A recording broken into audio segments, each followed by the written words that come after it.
Hey, my. Are you ready to go to Savannah?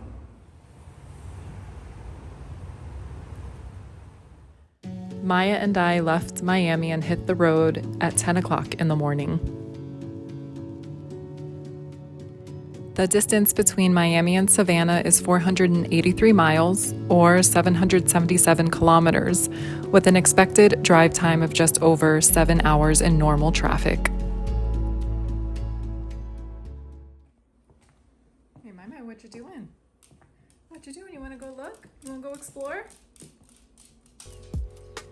This dog-friendly Airbnb is the carriage house of a federal-style row house that's walking distance to everything downtown Savannah has to offer. The mattress is a comfy tuft and needle memory foam. And the bed is situated adjacent to this oh-so-millennial llama lamp.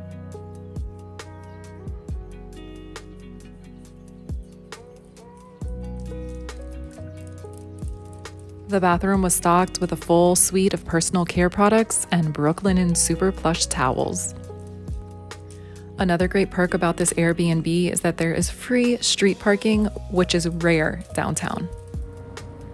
It was now time to grab dinner, so I did a quick Yelp search and found a great vegan cafe around the corner.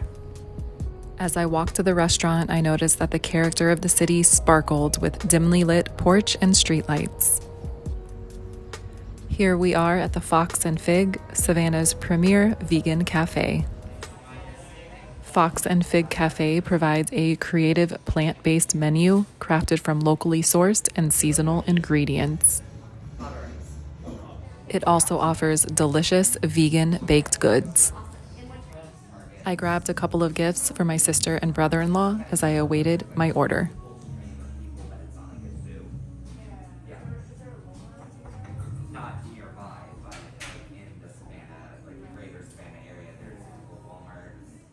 I ordered the Fox Burger, which was a Beyond Burger with caramelized onions, arugula, and agave Dijon on a pretzel bun, and a side of Chipotle mac made with Chipotle spiced cashew cheese. And while Maya chewed her sweet potato treat, I ate my delicious vegan dinner and watched another episode of Money Heist on Netflix.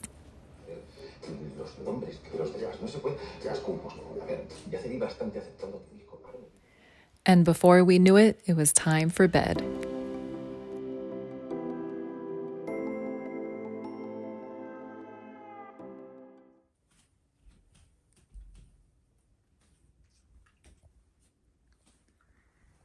Good morning, Maya. How you doing?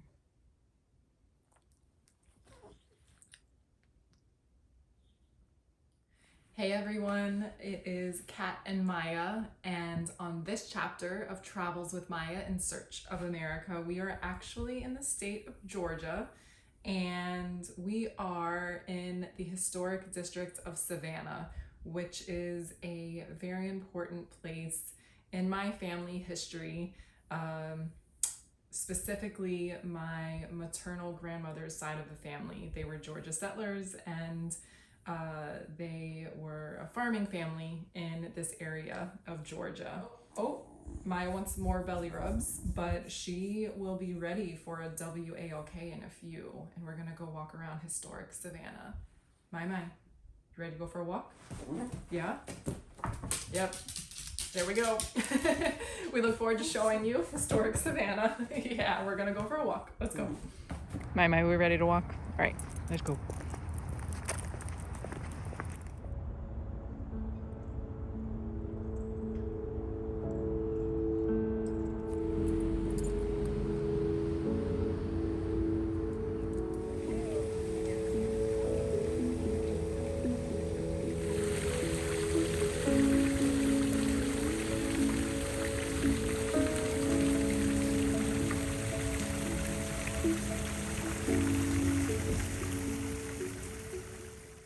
And now, time for coffee. Located across the street from the iconic Cathedral Basilica of St. John the Baptist, Mirabelle Savannah is a beautiful European-style cafe that serves both coffee and waffles. When I placed my order, I asked the barista which latte she recommended for a vegan, and she recommended the cinnamon bun latte with oat milk. And while I waited for my latte, Maya patiently sat by my side watching customers come and go. It was a beautiful Sunday morning in Savannah, so Maya and I found a bench outside the cafe where I sipped my latte. My. You want a little treat? You want a little treat? And Maya enjoyed her pup cup.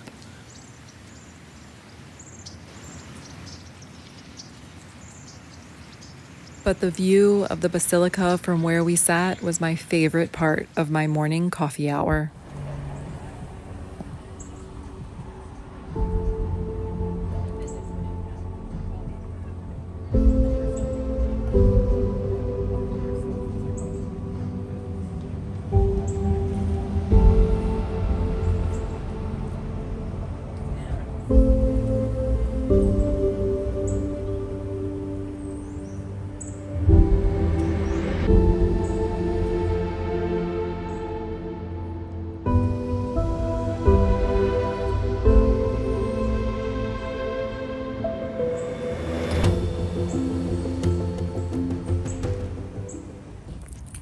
Soon we were off to our next adventure, passing by St. Vincent's Academy. St. Vincent's Academy was founded on June 23, 1845, by 6 sisters of the Our Lady of Mercy from Charleston, South Carolina, to educate Savannah's young women in the Catholic tradition. The Sisters of Mercy were founded out of a deep concern for the needs of persons who are poor. Today, they focus their ministry on those needs identified through their critical concerns, which include immigration and believing firmly in the dignity of every person, Earth and the need to address climate change, anti-racism and the power of a multicultural community, nonviolence and the work for peace through prayer, education, personal and communal practices of nonviolence and legislative activity, and women, giving special attention to women's education, health, and spirituality. And before we knew it, Maya and I were rushing back to our Airbnb to check out by 11. Full disclosure, the entrance to our Airbnb was in a rather sketch alleyway, and if the unit was not within the heart of downtown Savannah's historic district, I would have been thoroughly disappointed in it. But the location made it all worth it.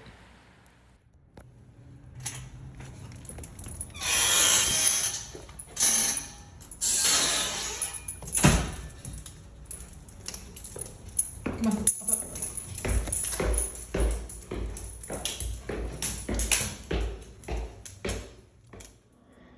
Hey guys, Kat and Maya here. It's about 10:30 on a Sunday and we're checking out at 11. And it's been a nice day. The Airbnb was really basic, but it is in a phenomenal location. So I'll put the link to the Airbnb in the narrative portion of the YouTube video.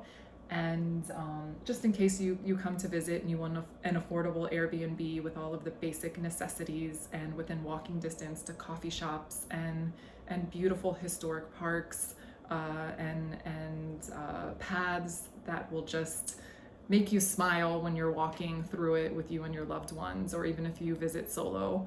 But we are heading to the River District, I think it's called, which is about a mile away. So I'll pack up the car, put Maya in her doggy seatbelt, and then we'll find parking there, God willing. And I look forward to showing it to you, because the last time I was in this River District I think I was in my late teens, early 20s, and it's beautiful. So Maya and I look forward to exploring it and showing you a little bit of what we see. Right, Maya? Maya, are we ready to go for a walk?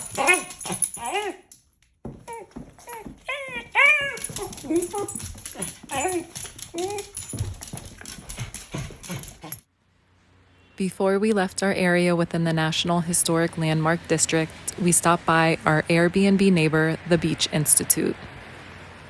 The Beach Institute was founded in 1865 during Reconstruction as the first official school for African Americans in Savannah, Georgia. Today, the original historic building is home to the Beach Institute African American Cultural Center, Savannah's flagship organization for African American arts, history, and historic preservation. And across the street from the Beach Institute were these two quaint bungalows, small, unassuming, and emanating a subtle and distinct beauty with their unique and vibrant color palettes and their old American charm. Hey, Mai. You ready to go explore? Mai. You ready to go explore? Yeah? Yeah? Join us on a ride through Savannah's historic district to get a little bit of a taste of Savannah's ultimate charm.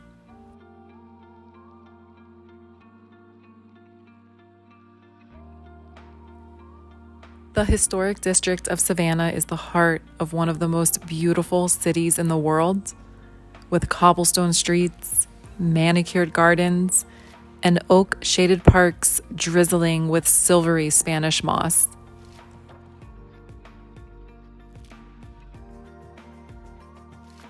The largest national historic landmark district in the United States, Savannah contains more than 20 city squares filled with museums, churches, mansions, monuments, and famous forts of the Revolutionary and Civil War eras. Welcome to River Street. Savannah's riverfront has been at the center of its history since the city was founded in 1773. Today, tourism is the mainstay of River Street and much of Savannah's economy. Once, though, when Savannah was a major southern port, it was shipping and the export of rice and later cotton that provided Savannah with its trade and wealth.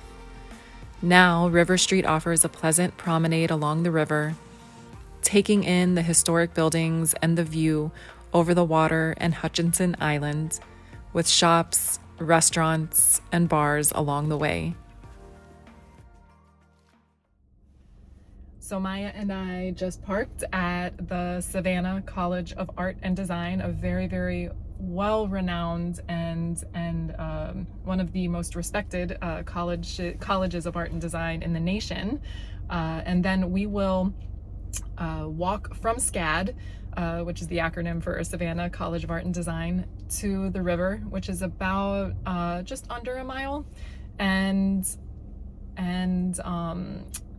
then we'll head out. It's a very, very short trip, but we definitely wanted to check out SCAD, especially the exterior since it's closed on Sundays, and just walk around this beautiful community filled with parks and gorgeous shaded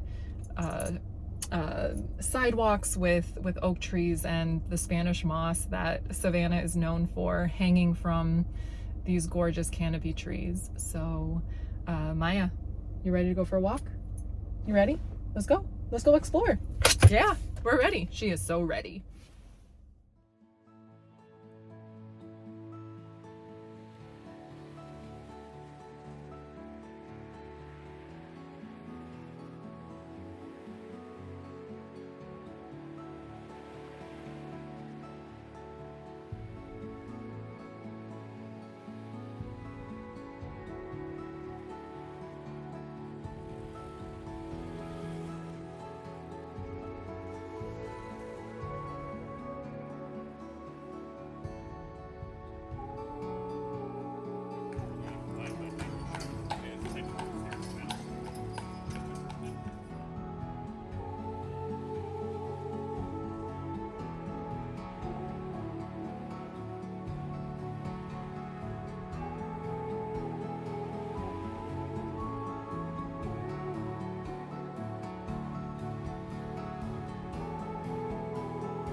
Halfway between SCAD and the Savannah River, Maya and I passed the Wolf Gang Bakery, a pet supply store in Savannah specializing in quality pet food, creative treats for our pets, toys for both dogs and cats, and other pet-related supplies. It makes me so happy to see Maya so happy. While we were there, my 12-year-old pup got to play with a 1-year-old. And we left with some specialty dog treats that looked like macaroons and chocolate truffles, which will be for Maya and my sister's dog Leo when we get to Asheville this evening. Hey guys, so Maya and I have spent the past hour exploring downtown Savannah. We are actually outside of Savannah City Hall, and big ups to the city planners and the people who are keeping these trees looking so beautiful and healthy. The tree canopy is incredible, with Spanish moss hanging down all of the trees. It's a busy and bustling historic city center, but it also feels quaint, and you know, there's a trolley behind me. There are horse-drawn carriages. People walk their dogs everywhere. And you know, there of course is loudness of cities like what we just heard. But there's so much to explore. It's walkable. And again, I think the trees and the Spanish moss really make the city great. But what I love most is that every block has a park in the center, and the city planners, when the city of Savannah was planned, did such a phenomenal job thinking about gathering. And you can tell that this is a place where community and gathering was a central feature in the city planners and the leaders who created Savannah. And the ones who are keeping it so beautiful now definitely deserve props, because the trees, the landscaping, the historic preservation of these buildings is incredible. So highly recommend coming and visiting, walking it, spending hours and days exploring. There's so much to do. So I'm loving the city. I can't wait to return, and I'm sad that I have to go in about a half an hour to head to Asheville.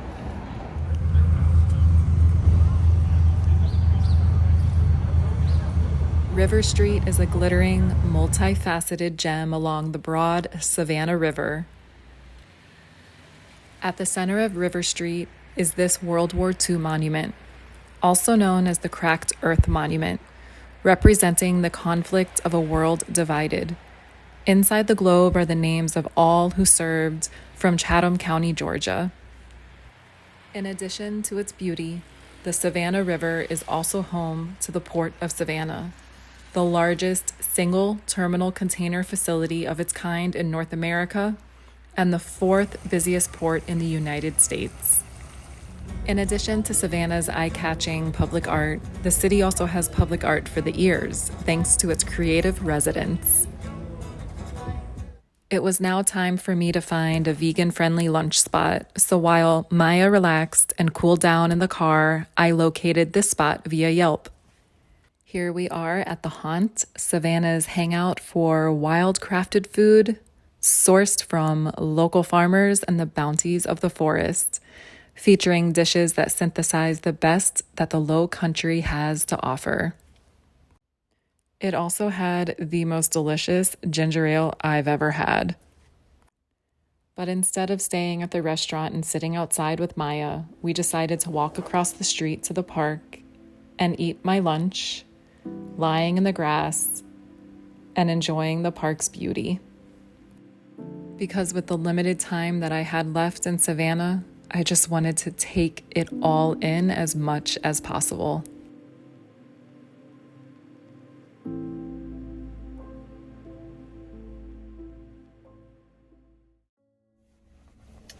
All right, so we are finishing our trip to Savannah, and it was phenomenal. It's such a walkable city, and it's beautiful. So there's so much to see that will please the eye. And it's a pedestrian friendly city. Maya and I really enjoyed our walks, and all of the vegan cuisine that was available to us. And we highly recommend visiting Savannah. We cannot wait to get back, God willing. So that's it from us for this chapter of Travels with Maya in Search of America, Georgia. So we hope you like the video, and we hope you get an opportunity to visit Savannah soon.